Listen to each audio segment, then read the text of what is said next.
health-wise, everyone's good. Good to go. I think there's no minutes restrictions for Donovan or anybody now. Team's pretty healthy. Does that, now you've got your full complement of guys healthy, how much does that give you options and, I just think the whole playbook? Yeah, I think that just the time the time in between, gutting out the Villanova game and then all the way through to Xavier just gave us some time to practice, and that was kind of the problem in the Seton Hall game was you lose Donovan in mid game and then you don't have much time to now kind of change the way you do things, and obviously then we had a little bit of time to to kind of change the tactics, and then Donovan comes back, and just getting that practice time I think has allowed us to figure out how we want to play enough practice time. How much is Providence different without Hopkins? I mean, they obviously you lose you lose one of the most talented players in the league. It's it's a big hit. It's an emotional hit, and I'd say it's never good. It's never easy. Losing him for the season too. It's when you know someone's coming back emotionally, it's easier to deal with. So obviously they've done a great job of recovering and coming in here with the winning streak and feeling real good. Positive side for them, Carter's one of the best guards in the country. He's an NBA player. He's a two-way player. He's a Bruce Brown type of player. He's fun to watch play, except when you're about to play him. And then pretty. They kind of merged with some of those Mason guys who are older players, really good players. So we know it's going to be it's not going to resemble the game we just played. How do you approach your team after such a complete performance on Sunday and try to keep them in that same mindset? Yeah, I mean we don't get. I mean there's a high level of relief when you win, but we'll enjoy it for that night. But then the next day, the preparation starts, and we're maniacal about our preparation. I look for any type of crack in human behavior, people getting complacent, and it was tougher on them after that game than I would be after a loss, because you are dealing with human nature, and we've been on such a great run for a while here now.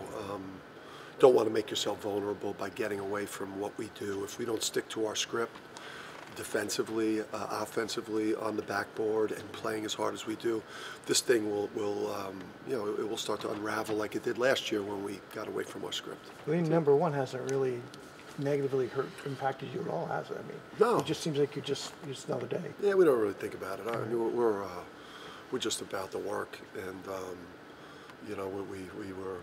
we turned the page very quickly. We played on Sunday, and it feels like this year every game we play, our opponent in the Big East is has more prep time than us. They played Saturday, we played Sunday, we play on Wednesday. It almost feels like every game this year we've been in that situation where the other team has had more time to prepare, or maybe I'm just seeing things. So you turn the page quickly, and we're just intense people, and we were chasing some goals, trying to go undefeated at home, trying to win the regular season, trying to do things that haven't been done here since 06, 05, 06. Pretty remarkable month, Dan. You've won all 7 of your games. You're looking to go run the table here with one more. Yeah. You got the big guy back. You took the #1 ranking in this month, and it's interesting to contrast it to last January. You kind of touched on this in your post game the other day, but what do you think about all you guys have accomplished and found out about yourselves this January? Yeah, just the residuals from winning it last year, the confidence that you get from that. That even with Donovan out there, we're going to still find a way. The belief in each other, the belief in what we do. Just a powerful confidence builder from last March and April, and really February when we played real well. And that's not been lost on us. We've talked about January. We were mad at January. you know, and now, you know, we said some derogatory things about January. Throughout the month, like let's get January back for what January did to us, and let's pay, you know, and you know, some not so nice words about January. You know, but now we have a chance if we, you know, if we're able to take care of business tomorrow night to begin to love January again, you know, and we hated January. What's the impact of playing at home? I mean, especially on campus at Gamble. Like, is there an impact of that? Yeah, I think so, and I thought the XL, you know, on Sunday was great too. I thought that was maybe the best it's been, and it certainly helps when you make as many shots as we did and played you know, played as well as we did at both ends of the court and on the glass. But yeah, you know, the Gamble, you know, tomorrow we know that there's definitely going to be an advantage there for us in terms of you know, the crowd noise, the electricity in there. It's going to be obviously heavy students. So students are awesome at the game. So there's going to be, you know, a ton of students that'll set the tone there for us. And just it's a tough place to win. You know, we have to, you know, we've got to play. You know, yeah. What do you think of Kim English and what he's been able to do so far? Yeah, I thought just from what he was able to put together. You know, it's not often that you come into you know, into a job and take over for a coach, and you know, you inherit two guys like Hopkins and Carter. I mean, maybe make a case that the two best players in the league, or two of the best players in the league, and they're playing great and looked like one of the top teams. Obviously, merging those guys and Corey and Jaden, you know, with the guys he brought with him from Mason, like older, really good college players. I thought just put together a tremendous team, and he's done a great job. I mean, a lot of lesser coaches' season would have caved, you know, after the Hopkins injury. So I think it speaks to his abilities, his quality, that what he's been able to do recently, in particular. You know, the Seton Hall win, having a chance to win at the buzzer at St. John's. You know, he's definitely shown his quality. What did you think about Tristan being on the Cousy list, one of 10 left? Yeah, he's earned it. I think you earn these awards. Again, I think these awards are, and it should be that way with the Big East awards too. These are, you know, the things that you do affect the Big East in the beginning of the non-conference season too. You know, so, you know, the totality of your performance from when the season starts in November through to the end of the regular season in the Big East regular season is how I believe coaches should vote and media should vote on these type of awards. You know, Tristan has been one of the best guards in the country, on the #1 team in the country that's also defending national champions. So he obviously deserves to be up for any award that, you know, same for Alex, same for Cam, same for Steph as a freshman. Same for Donovan, even though he's missed time, but you see the impact when he's in the game. It's not hard. You're gonna have three. You know, you have pretty balanced. So when it comes for, say, Big East Player of the Year, whatever, is it kind of hard to pick from your guys? Yeah, I mean, listen, I don't, you know, I don't. No, I'm not even thinking about that. Right. It's just you got me thinking about that, Gavin, and I just went to a place where I was just going to Well, I start just talking think about that- shit that I didn't want to talk Then you about. have someone like Devin Carter who's having a great year, and he's Yeah, a yeah. candidate, but his team might be Yeah. wherever, 6 or whatever. I'll say this, like that. It's not. Listen, it's not going to affect any of these guys professionally. I mean, you can't fool people with gaudy numbers anymore. Hey, I'm going to be a second-round draft pick because I was Big East Player of the Year, right? I mean, you know, it's based on quality, and you can't really fool anybody anymore. And you know, the thing about our league this year is the players are phenomenal. I mean, there's been years where it's been hard to pick. You know, a second team because maybe you don't feel like maybe there's a deserving guy that you're giving it to. But this year, I mean, this is the most players I think we'll have drafted in a draft in a long time.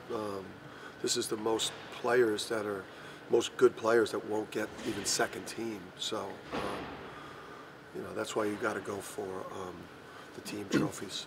You know, because you know, those you have control over. You don't have control over popularity contests. How sustainable is your level of play right now, and how do you sustain it? Yeah, You know, listen, this year, this team's been so impressive to me this year, and I'm not trying to take pressure off them at all. You know, because generally when you lose what we lost, and it was significant, and you only bring in the one older guy, you know, there's going to be a drop-off. But to be, you know, to be where we are right now, record-wise, compared to where we were last year, I do think Steph's got another level that he can get to. I think Donovan has got a chance to continue to get better. Obviously, Cam, AK, and Tristan have settled in and are in a great place. I think it's going to come down to depth, toughness in these Big East games for us. You know, because I do think that we're going to have a lot of confidence going into the NCAA tournament, because we know with the freedom of movement and the less physicality that we're tailor-made for that type of basketball. But you know, we still you know, have to prove ourselves in this this brutal league. I mean, these games are super physical that don't necessarily play to our strengths. You know, that's not who we are. We don't like maul people physically. We're a movement team. We fly around the court, play really hard, but we don't grab and hold and shove in the back. And sometimes that gets rewarded in this league. So, you know, we've got to show that we can win those type of games too. With your bench, I know you want to go 9 deep. So, in future the games coming up, it's still kind of a feel of how deep you go. And yeah, I mean, some of it's on the starters too. I mean, these guys got to get us off to a good start so that I don't get tight with the rotation. And then the onus is on Solo and Stu, that they're fully prepared, and that they don't immediately go in the game and make a defensive mistake or turn the ball over or not know what we're doing offensively. For us to get to our goals, we need them to play important minutes and to be an important part of our rotation. The onus is on me to play them, but them also to, you know, keep themselves on the court by like limiting mistakes.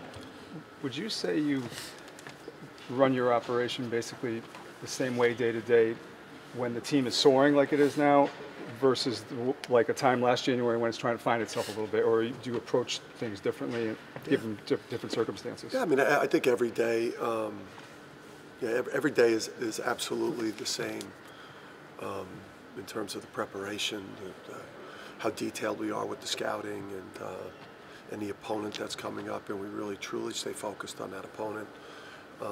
As a coach, you're part motivator, part psychologist. You know, if you feel like your team is like feeling too good, then you're going to be on their ass. If you feel like your team's a little beat up and has lost their confidence, you know, you're going to try and build it up.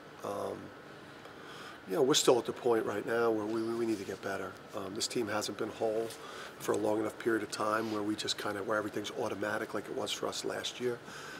So our practices are still driving and pushing to improve as opposed to maintenance type of practices. Mm-hmm.